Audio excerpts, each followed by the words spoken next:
Otro de los indicadores que usted debe tener en sus herramientas de análisis técnico es el MACD. Este indicador es muy famoso, es el indicador de divergencias y convergencias de los promedios móviles y es quizás uno de los más efectivos al momento de encontrar señales alcistas o señales bajistas o anticiparnos a movimientos de cambio de tendencia. Lo que vamos a ver en este video es precisamente cómo podemos configurar el MACD en la plataforma de Thinkorswim y obviamente de dónde provienen los cálculos usados en este indicador. Aquí tengo en pantalla el comportamiento histórico de los últimos 6 meses de la compañía de McDonald's. Vamos a agregar dos promedios exponenciales, muy importante, tiene que ser promedios exponenciales, así que vamos a colocar la E, la X y la P para filtrar el estudio, en este caso es el segundo, y al agregarlo vamos a agregar dos promedios. El primero lo vamos a cambiar, vamos a colocar un promedio de 12 periodos y lo voy a cambiar de color, voy a dejarlo color rojo para poderlo diferenciar del otro promedio que sería de 26 periodos. Si lo agrego a la pantalla, pues me van a quedar estos dos promedios completamente simples, exponenciales, perdón, y ambos promedios pues son promedios relativamente de corto plazo. Ahora voy a agregar el MACD, MACD. Cuando escribo MACD me aparecen varias opciones, voy a escoger la primera y note que se ha agregado en la parte inferior del panel de la gráfica y vemos acá algunos números. Por ejemplo, el primero es el 12, corresponde al primer promedio que hemos agregado. El segundo es el 26, corresponde al segundo promedio. El tercero es el 9, que es la línea de Signal, y el cuarto es el tipo de MACD que vamos a tener, que es exponencial. Ahora vamos a agregar el MACD en la gráfica y note que en la parte inferior me aparece el estudio del MACD. El MACD cuenta con dos líneas, una línea que es la línea del MACD, la otra línea corresponde a la línea del Signal. Tengo una tercera línea que es la línea 0 y tengo un histograma que me marca la diferencia entre las dos líneas, la Signal y la línea del MACD. Ahora voy a retirar parte de los componentes de este estudio del MACD para revisar uno por uno su función y de dónde proviene. La línea 0 sí la voy a dejar activa, solamente he dejado la línea del valor y la línea 0. Recuerden que aquí en la parte inferior nosotros podemos cambiar o modificar los parámetros del estudio que estamos revisando. Estos son los parámetros que se van a visualizar. Aquí tengo las propiedades donde cambio los valores para el cálculo del estudio, pero aquí en la parte inferior tengo las propiedades que se van a graficar directamente en la plataforma. Entonces tengo 4 propiedades, de las cuales por el momento voy a dejar la propiedad de valor y la propiedad de la línea 0 para visualizarlas. Voy a agregarlo simplemente a la plataforma y vamos a revisar. Note que, por ejemplo, en este caso, el promedio de corto plazo, el promedio de 12 días exponencial, es superior al promedio de 26 días exponencial. Eso significa que los precios están moviéndose en forma alcista, están con una ganancia de momentum, o sea, los precios llevan velocidad hacia arriba. Por lo tanto, el promedio de corto plazo se ubica por encima del promedio de mediano plazo. En ese caso, el MACD lo que hace es ubicarse por encima de la línea 0. En otras palabras, cada vez que el MACD está ubicado por encima de la línea 0 o en territorio positivo, es porque los promedios, o porque el promedio de corto plazo, en este caso de 12 periodos, está por encima del promedio de 26 periodos. Y eso conduce obviamente a la idea de que los precios están ganando momento. O sea, cada vez que el MACD, la línea del MACD está por encima de la línea 0, los precios siempre van a estar por lo menos en un movimiento global alcista. Siempre van a estar con esa ganancia de momento. Pero note que, por ejemplo, aquí el promedio de corto plazo de 12 periodos comienza a caer, comienza a ubicarse por debajo del promedio de 26 periodos.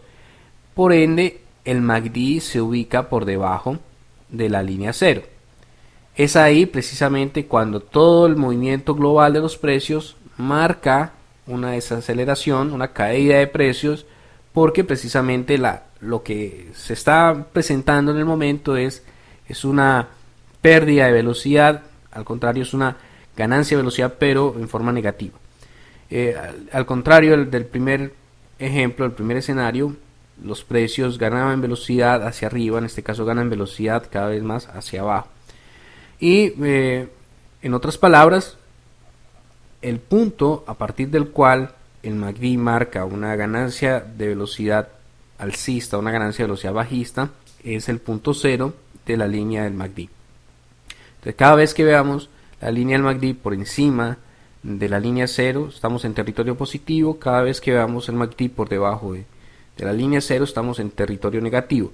Cuando existe un cruce, es porque tiene un potencial para la entrada, ya sea en forma alcista o en forma bajista. O sea que cada vez que veamos un cruce de la línea de MACD a nivel de la línea cero, posiblemente existe una oportunidad para ingresar en el mercado.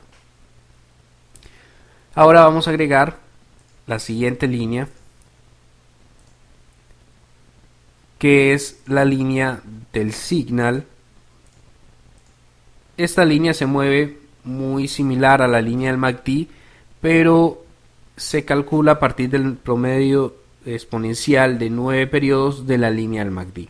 Es como tomar la línea del MACD, calcularles su promedio de 9 periodos, pero un promedio en este caso exponencial, y nos va a dar esta línea de color amarillo.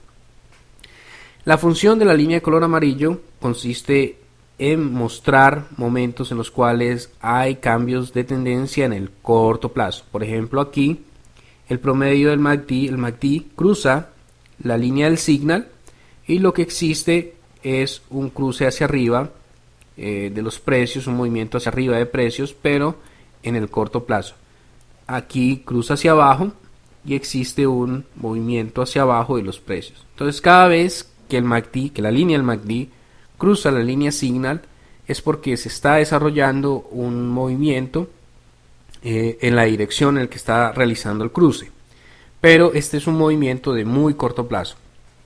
Note que aquí ya tenemos dos señales, una señal de largo plazo, que es el cruce de la línea del MACD a la línea cero, y una señal de corto plazo, que es el cruce del MACD con la línea signal. Entonces, cuando nosotros juntamos estas dos señales para armar una señal global, es mucho más efectivo y nos permite tener más certidumbre de cuál es la señal que se está gestando en el momento. Ahora bien, vamos a agregar el tercer componente, que consiste en la diferencia de las dos líneas del MACD con el signal, y esta diferencia pues está marcada a lo largo del histograma. Cuando tenemos un histograma de color verde, es porque la línea del MACD está cruzando hacia arriba a la línea del signal. Por lo tanto, en el corto plazo existe una señal positiva. Cuando el color del histograma es rojo, es porque en el corto plazo la línea del MACD está cruzando hacia abajo a la línea del signal y por lo tanto hay una señal negativa en el corto plazo. Este histograma muestra también oportunidades de anticiparse a los precios a través de las divergencias. ¿Qué es una divergencia? En este caso, note cómo los precios venían cayendo y eso lo vemos porque el histograma es completamente negativo, completamente rojo, y adicional, pues en el largo plazo ambas líneas, tanto la línea del MACD como la línea del signal, están por debajo de la línea cero, por lo tanto estamos en territorio negativo. Y tenemos acá movimientos en el corto plazo también negativos, pero note que en este punto, vamos a llamarlo punto 1, los precios caen, se forma el histograma rojo por la caída aquí en el punto 2, los precios también caen y lo hacen a un nivel mucho más inferior que el primer movimiento. O sea, los precios caen mucho más de lo que cayeron en el primer intento, en la primera ola que fue la caída del punto número 1. Sin embargo, a pesar de que el histograma muestra también las dos caídas, no muestra una caída mayor como lo debería mostrar, porque los precios cayeron un poco más, no muestra esa información, sino que por el contrario muestra una caída un poco menor, un poco prudente este segundo punto. Esto se conoce como una divergencia. Los precios caen, pero el histograma del MACD no cae, sino que al contrario, muestra más bien una relación alcista, una tendencia alcista. Esto se conoce como divergencia positiva y es una señal anticipada de un posible movimiento en los precios. Mientras más tiempo le tome formar esta divergencia, más efectiva es la señal, la proyección alcista. En este caso, en mi opinión, todavía sigue siendo una señal muy temprana, ocupa menos o tal vez algo más de un mes, pero las señales de divergencia deberían tener más de 2 meses de mostrarse para que sean mucho más efectivas. Pero esto ya constituye una señal de divergencia positiva, donde los precios podrían eventualmente subir debido a esta anticipación que existe en el MACD. Lo que muestra acá es que el primer movimiento bajista tuvo mayor fuerza que el segundo movimiento bajista. Los precios caen, pero no caen con tanta fuerza como lo hicieron en el primer movimiento, y eso genera una divergencia positiva.